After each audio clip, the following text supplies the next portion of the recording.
Professor Singh, this is Prime Minister Modi has, broken his silence after Trump's remarks, saying that he fully reciprocates the sentiment. How do you really interpret the timing and tone of this response? I think it's clearly following Indian Prime Minister's participation in Shanghai, where both Chinese leader and Russian leader utilized that visit.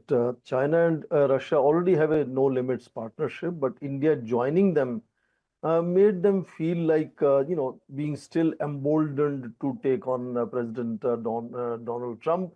So President Xi talked in terms of bullying behavior and the Cold War mindset of United States, and Putin's terrorism is the need, and unipolar and hegemonic orders should not be allowed. And in that sense, it had started appearing as if India is drifting away from your relationship cooling with the United States and warming up to Russia and China. And the strategic autonomy of India, which is the central axis of foreign policy, needed India to balance that relationship. And remember, President Trump has never ever made any negative personal remark on Indian Prime Minister. It's always been on India. And now, when particularly asked a question about his tweet about losing India to darkest China, he responded in this fashion that Indian Prime Minister is great Prime Minister, we have a special relationship, trade talks are going on, and so on. And I think India fully, immediately utilized that opportunity to respond in a formal manner, all the way from Prime Minister himself. All responses so far has largely been from the spokesperson of Ministry of External Affairs.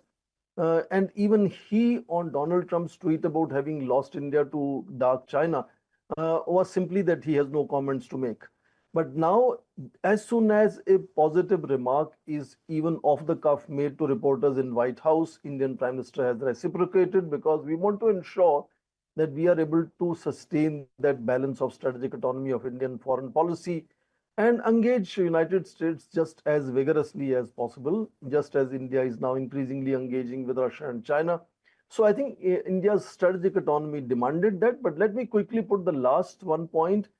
I think the challenge lies now to the Trump immediate team of sycophants, if you want to call them, who have now to know in what direction they should fire their salvos, who were trying to raising the sort of shrill with much harsher language compared to President Trump, maybe just to please him. So, sometimes they take time to understand that maybe there is a change of tone as far as President is concerned. So I'm hoping that people like, Scott Bensent or Peter Navarro would perhaps also like now change their tone. And I suppose it should open the possibilities of Indian Prime Minister actually going to address UN General Assembly and possibly having a meeting with President Trump and, changing the tone of relationship starting from here. The Minister has already, clarified on that front. He will not be attending the UNGA. Instead, the External Affairs Minister S. Jaishankar would be attending it. All right, Professor, you mentioned balance in India's foreign policy. In the context of Trump's remarks and Modi's response, what does that balance look like in practical terms? Yes, I understand you mentioned that the most recent updated list from United Nations doesn't include Indian Prime Minister's name among the speakers. He was scheduled to speak on 26th of September. But given this bigger change in the relationship, if this tweet of Indian Prime Minister and President Trump is supposed to introduce in the bilateral relationship, Prime Minister can always decide to change his program and still go ahead. And I think it's a very significant relationship with the United States. Demand that Prime Minister of India actually chooses to go UNGA, and that schedule can again change because that slot is originally identified for a speaker from India being the Prime Minister. That it has happened before also. If Indian Prime Minister gets busy with something else, usually the Foreign Minister steps in and makes that speech.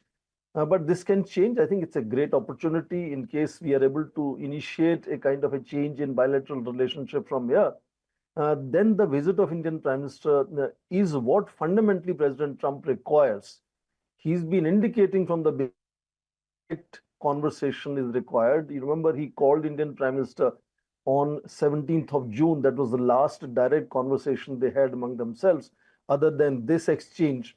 And he had at that time suggested that Prime Minister could have a stopover in Washington. Of course, Indian Prime Minister had a schedule to go to Croatia, and these things take time to plan such visits. So he explained that his schedule doesn't allow him to have a stopover at that time, which was partly also because Field Marshal Munir was being hosted in White House during that time, and it could have created an awkward moment.